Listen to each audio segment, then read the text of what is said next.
Are we filming? Yes, we are. So welcome to another video. And today's video is a review of, it's so big, I've got to pull it back here. This is the Filofax System Organiser in A5 size. And I'm going to review it. And then afterwards, I'm going to wash my hands because it's really, really grubby. But let's have a look at the review. Okay, so this is the Filofax System Organiser. Let's have a look at it. Here we go.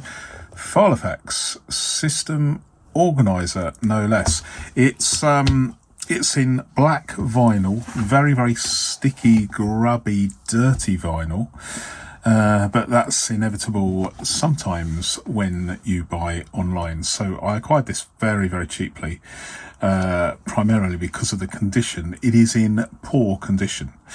But this was, this is an A5 model. The rings are, let's have a quick look. I believe they're 27 millimeter. Yes, they are 27 millimeters. And they seem to be pretty good on this one. Let's have a little look. They've got a nice action, and yep, they passed my test. As far as flatability is concerned, yep, it's I would say, even though it's not exactly flat at the spine, that's inherently because of the design of the ring mechanism and how it is attached to the binder. Doesn't have a full length, doesn't have any flap at the back, but it's just the way it is. But as far as these models go, this has got pretty much perfect flatability. I would say it's good enough to use in business, and indeed this has been in business, because just poking out from this flap, which typically was originally designed to hold floppy disks, at least that is what I'm led to believe. There are some business cards in there, which obviously for privacy I'm not going to show you, but this is a thing, you know.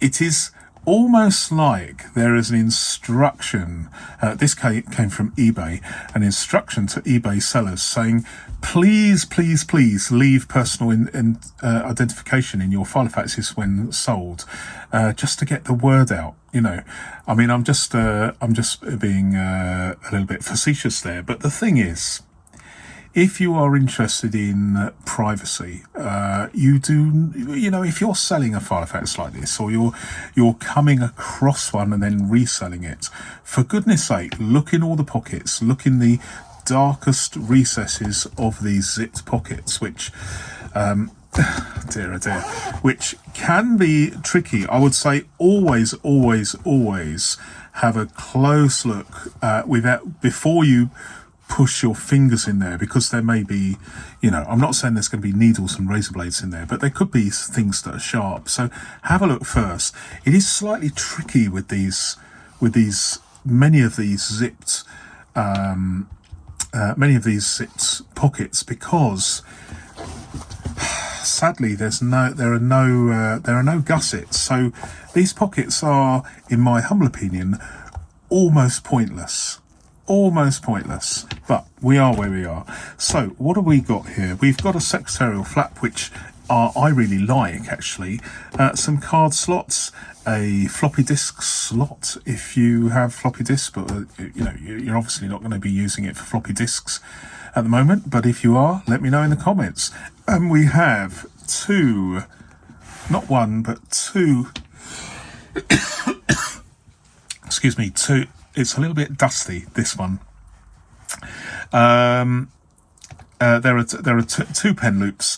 I like these because they're outbound pen loops, so they're designed in a way so they're not actually sewn in the hem. They've actually gone to the trouble of this extra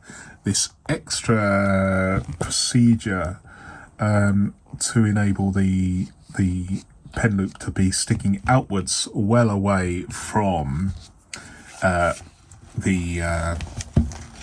dividers, although in this case it's so wide that you can see that it's unlikely that it It actually might. If it was a pen loop, yeah, it probably would interfere with the pen loops, with the dividers. So it's probably best that this is like this. So it's a good design. Where it's let down is the fact that this man-made material, as you can see. Let's zoom in because where are we? Here we go. It is quite obviously just appalling, isn't it? Now, judging by the business associated with the business cards in here, I would say that this is par for the course. It's had a hard life, but this is the thing. This is my opinion. Many firms, many people use and have used in the past Filofaxes for business use.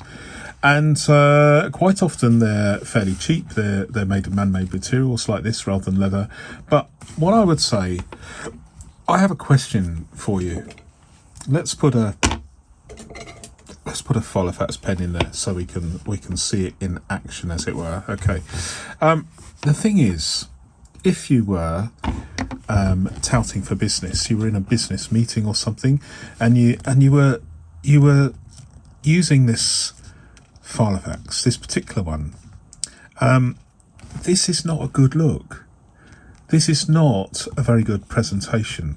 It looks tatty, cheap and nasty. It didn't start off like this, but it has ended up like this through use. And is this an impression you want to make on your potential clients? Probably not. However, if this had been a leather one, even a man-made one with several layers of, well, cardboard-like material covered with a very, very thin veneer of leather, it would have probably lasted a little bit better than this one. But it is what it is. I mean, it's functional. It works. It could be used. Or it could be used at home. Or it could be used in, say, an engineering environment rather than a sales environment. So it still works. It still works. One thing I do not like, and you can see. Can you see here? I always bang on about this, so bear with me. Give me some rope here. You can see the actual material, the lining in there has come away completely from the material, the man-made material. And I'll just do a little demonstration here because I like to do these. So here we go. We've got this works. The Filofax standard pen would be fine because it's got a pointed nose. But if you use a snub nose pen like this and put it in, okay, it comes to a stop there. Now, if you look to see where the T is, and I come out of here and put it there, can you see where it's come for a stop? It's almost halfway, and basically the reason it's halfway. Let me see if I can do. I don't know whether I can. The light is pretty poor today. Let me zoom out a little bit. It's it's not great, is it? It's not great